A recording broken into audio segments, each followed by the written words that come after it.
Nesse encontro, vamos falar um pouquinho sobre os grupos nas organizações.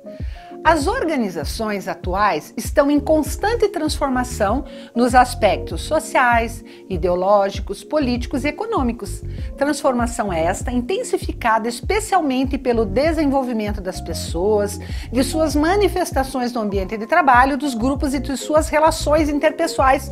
Essa é uma fala de Rodrigues que nos alerta essas transformações constantes que estão acontecendo dentro das empresas. Existe, portanto, uma dinâmica organizacional, e é importante que a área de recursos humanos, que o gestor considere elementos como o comportamento individual dos profissionais, a inserção do indivíduo no grupo de trabalho e a conectividade no grupo e entre os grupos.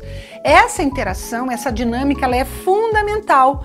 Lembrando que toda essa interação entre as pessoas precisa estar atrelado ao atendimento de regras, valores, normas, procedimentos e deveres que são essenciais. Portanto, quando falamos de comportamento humano, é importante lembrar que se trata do compromisso individual que influencia diretamente no comportamento do grupo. Quando falamos em grupos, é importante lembrar que existe uma diversidade, as pessoas pensam, agem, têm conhecimentos diversificados, experiências diversificadas e, claro, elas podem, de certa forma, influenciar uma às outras com relação a esses conhecimentos, a esses aspectos elencados. Como consequência, acaba gerando toda essa experiência, toda essa expertise no desempenho da organização. Portanto, o foco do gestor tem que ser no trabalho de coesão do grupo. O gestor precisa estar sempre gerenciando, administrando para que esse grupo seja harmônico, para que esse grupo seja produtivo e interativo. Para quê? Para que ocorra aí uma sustentabilidade organizacional, porque surge uma nova perspectiva no ambiente de trabalho. E o compartilhamento de poder e criação de grupos multifuncionais hoje é fundamental para que a empresa mantenha-se competitiva. Existe realmente uma necessidade de se conhecer bem os profissionais, de conhecer as suas competências no que trata de conhecimentos, habilidades e atitudes, e que ocorra aí nessa interação do grupo esse compartilhamento, essa troca interativa e colaborativa.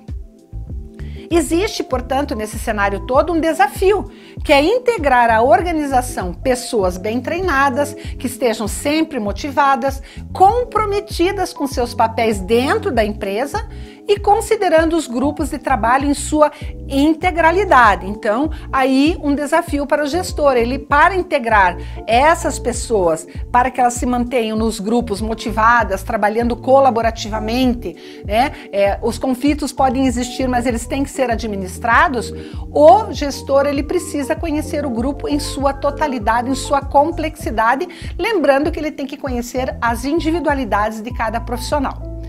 Robbins nos traz a seguinte citação: grupo, 2 ou mais indivíduos que interdependentes e interativos se juntam visando a obtenção de um determinado objetivo.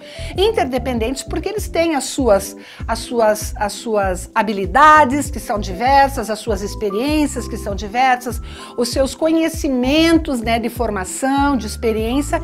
Então é importante aí que essa interatividade aconteça de uma forma harmônica. Existe, portanto, dentro das organizações 2 tipos de grupos, os grupos formais e informais. Quando tratamos de grupos formais, estamos dizendo que eles são criados pela organização para realizar tarefas específicas e alcançar determinadas metas e objetivos que são estabelecidos. Como, dentro de um departamento, dentro de um comitê, em projetos, que podem ser permanentes ou por demanda. E temos também os grupos informais. Esses surgem por meio do relacionamento entre os profissionais, a partir de afinidades, de interesses múltiplos e de características diversas que podem ser profissionais ou pessoais e que podem, além disso, se estender para fora do ambiente de trabalho. Isso é normal, Tanto os grupos formais como informais, é normal isso acontecer, especialmente, porque as pessoas, elas desenvolvem, durante o processo de trabalho, afinidades que as alimentam, e fazem com que interajam muito mais, inclusive fora do ambiente de trabalho. Existe, então, aí uma possibilidade para a área de RH, para os gestores das organizações, que é o desenvolvimento de grupos onde os profissionais interajam e venham a descobrir seus verdadeiros papéis e funções dentro da organização, né? Existe aí uma harmonia, uma realização quando se trabalha em grupo, porque as pessoas acabam aí se descobrindo, né? Percebendo que existem aí outras competências que podem ser produtivas para a organização. Ocorre dessa forma uma evolução do grupo e um amadurecimento. A interatividade ela é muito mais eficiente, muito mais eficaz, e eles chegam a atingir os objetivos com uma certa facilidade.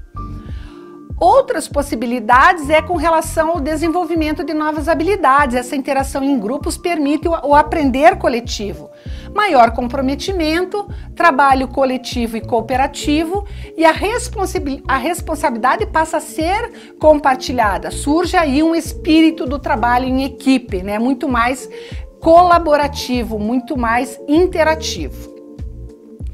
Portanto, o gestor nesse cenário de trabalho em grupos, né, de fomentar esse tipo de envolvimento, ele precisa ter uma visão meso-organizacional, ou seja, uma visão de trabalho em equipe, focando na socialização das pessoas, no trabalho cooperativo, otimizando os processos de trabalho por meio aí de uma combinação de conhecimentos e habilidades e atitudes. É aí, né, os pilares da competência que a gente vem trazer, que é importante que as pessoas venham a desenvolver novos conhecimentos no trabalho em grupo, novas habilidades e, claro, novas atitudes que venham aí a beneficiar o desenvolvimento da organização.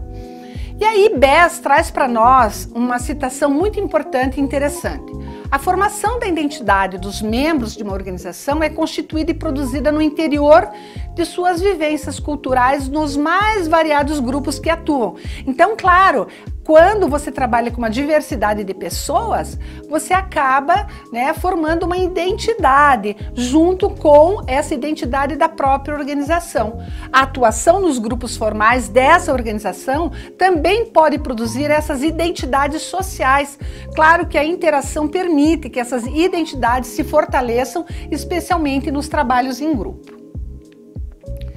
E o gestor, nesse cenário todo, ele precisa entender então os fundamentos do comportamento organizacional, ele precisa identificar onde estão os grupos formais e os grupos informais dentro da sua equipe ou dentro da organização e como ele vai manter a motivação e o cumprimento das tarefas demandadas a partir de toda essa identificação, através de todo esse entendimento do comportamento das pessoas, dessa diversidade de saberes que são essenciais, que sejam conhecidos pela organização para que sejam melhores aproveitados para o desenvolvimento da empresa.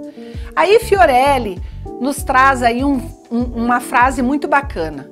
Quando os integrantes do grupo se relacionam comparando suas percepções e pensamentos por meio de uma coesão de ideias e princípios, vai favorecer o ambiente despertando confiança, franqueza e respeito. Isso tudo aí gera um ambiente extremamente favorável, um ambiente extremamente sadio para todas as pessoas.